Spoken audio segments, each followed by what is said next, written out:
Good morning everybody. Again I am back with distinctive features of language of literature, and today we are going to take up foregrounding. Foregrounding is another distinguishing feature of literary language which distinguishes it from non-literary language. Certain features which are prominent are brought into foregrounding by virtue of their semantic or grammatical oddity. R.P. Bhatnagar has suggested and said that, quote, by foregrounding we mean the use of the device of language in such a way that this use itself attracts attention and is perceived as uncommon, as deprived of automatization as de-automatized, unquote. The factor of being uncommon or deviated from the expected norm breaks the monotony and evokes feelings of interest and surprise, because foregrounding brings to surface significant linguistic features which may otherwise remain unnoticed. Thus, I quote again here, certain elements and features get foregrounded against a given foreground. A phrase like a grief ago, which I discussed yesterday, acts against the norms of language and is picked up by the reader as a significant element of the whole utterance, because we don't normally place noun like grief with adverb of time. These lines from The Wasteland, which I am quoting here, are an example of foregrounding, because Eliot has borrowed the register of colloquial language in this section of the poem. When Lil's husband got demobbed, I said, now Albert is coming back, make yourself a bit smart, unquote. Again, James Joyce, in his famous novel The Portrait of the Artist as a Young Man, confronts us with a piece of apparently by inept, uncontextualized, childish language, lacking normal, prosaic, logical transitions, and so shocks the reader into re-experience rather than reminiscence of the childhood consciousness from which the young man's portrait will gradually evolve in his novel. Right at the beginning, we get an example of this baby talk.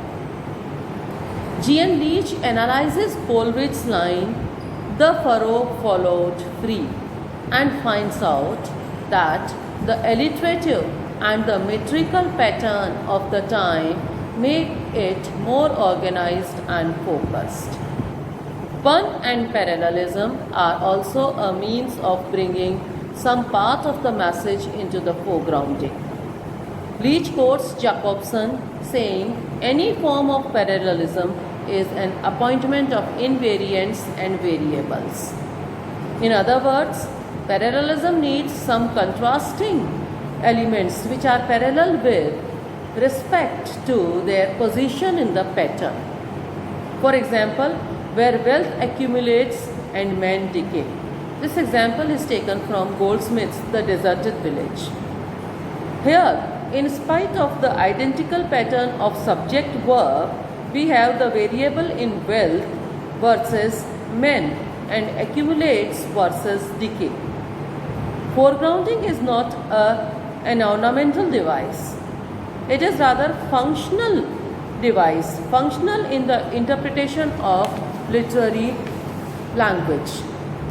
It is appropriate to quote Halliday, another linguistics expert, who says that foregrounding, as I understand it, is prominence that is motivated. Prominence that is motivated. It is not difficult to find patterns of prominence in a poem or prose text. Prominence contributes to the writer's total meaning, unquote. Thus, foregrounding enables the language to mold itself, to shape itself to the new requirements of communication which arise in a literary text. and it offers a richer variety of expressive means to a literary writer or a poet. Use of registers is another distinct feature of literary language. Registers may be mixed in literature for various aesthetic purposes. They may be mixed to heighten the effect of the discourse or create humor. Literary artist uses language which is appropriate to particular situations and contexts. If the context demands, they can use the language used by a legal consultant, a friend, a priest, a politician, a son, a father, a cricket player, and so on. We find such examples scattered in various texts of literature. I would like to take one example from Manohar Malgaonkar's story Upper Division Love, that is prescribed for BA Part 3rd students, where there is I have discussed already that in my discussion on the story, that there is a word or there is a phrase rather, film extra, where the spelling of the film, F-I-L-M, is written as F-I-L-L-U-M, film. It is the way, this is a dialectical deviation, the way the people in that particular region pronounce the word film, and then extra, E-X-T-R-A, extra, film extra jobs. Instead, he uses film extra jobs. He molds the language to fulfill the purpose of the characterization in the text, where the language used substantiates for the character which has been portrayed in the story. Same is the case with the register also. We find such examples scattered in various texts of literature. The literary aspects enjoy a privilege to take up all possible fields of discourse to achieve certain purpose with various linguistic consequences. Collocation is another valuable concept in the sense that it throws light on certain aspects of chain. Chain is one thing occurring after another, and choice, that is one thing rather than another. Chain and choice relationships in language, and literary language needs to be analyzed on the basis of chain and choice relationships. I repeat here once again, what is collocation? Collocation is another valuable concept to the sense that it throws light on certain aspects of chain, that is one word coming after another, and choice, that is one word rather than another relationships in language, not revealed either by grammar or traditional lexicography. Collocation has been defined as the tendency of certain items in a language to occur close to each other. Collocations are not necessarily limited to a single sentence. Their occurrence in a text is determined by the situation in which they occur. They may be frequent or occur only occasionally according to the requirements of a situation.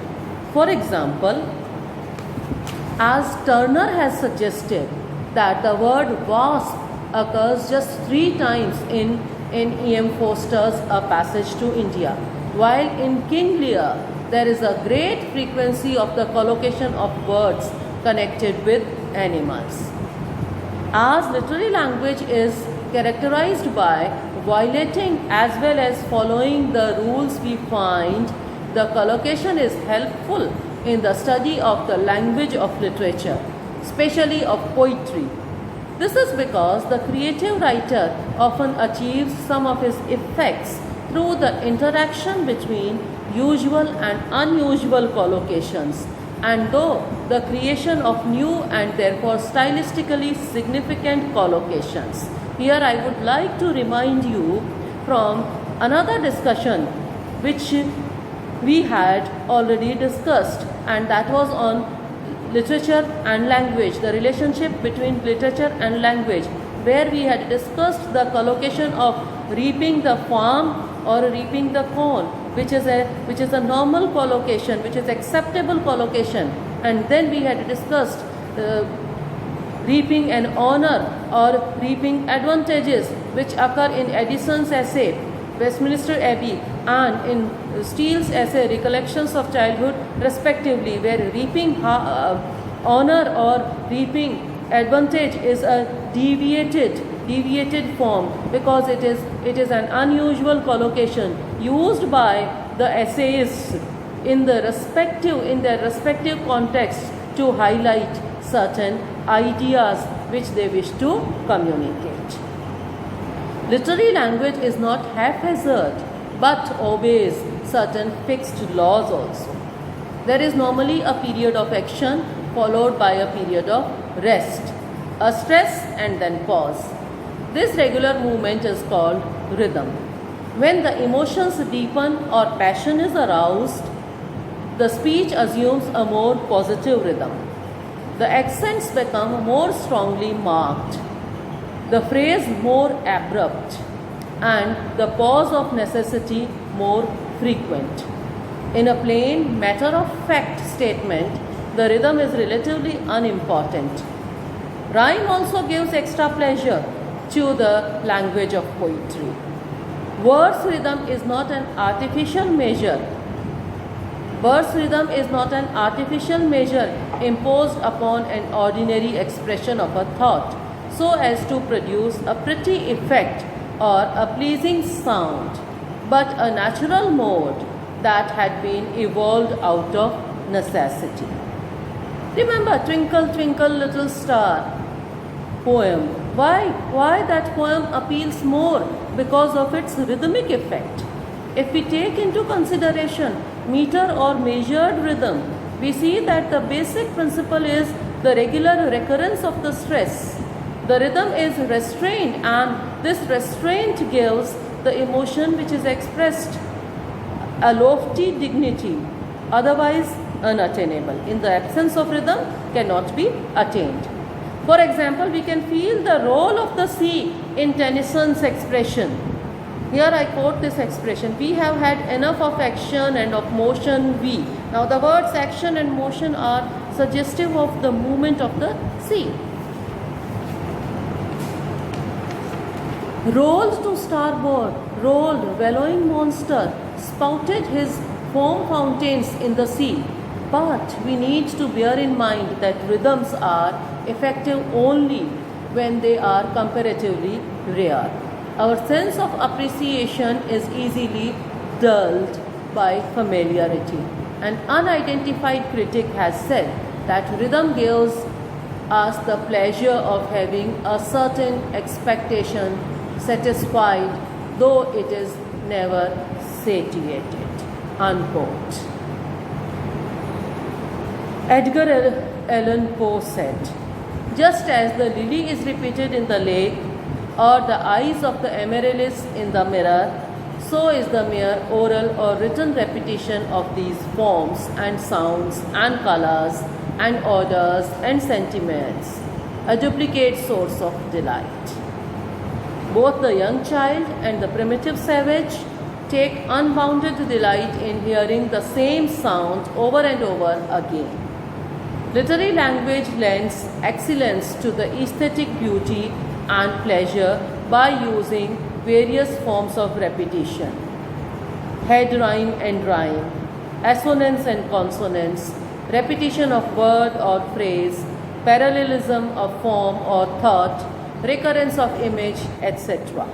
The same sounds recur at the beginning of the words in alliteration, giving at once unity and delightful music to the lines. The poets often linger over a beautiful and significant word or phrase, as does Matthew Arnold when he makes the bereaved mermaid say, "Come away, away children, come down."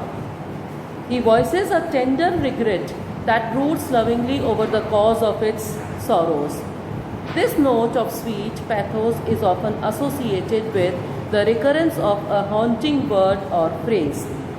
It is like opening a packet of old letters from one who has passed beyond and conning once again the familiar sentiments in the familiar handwriting.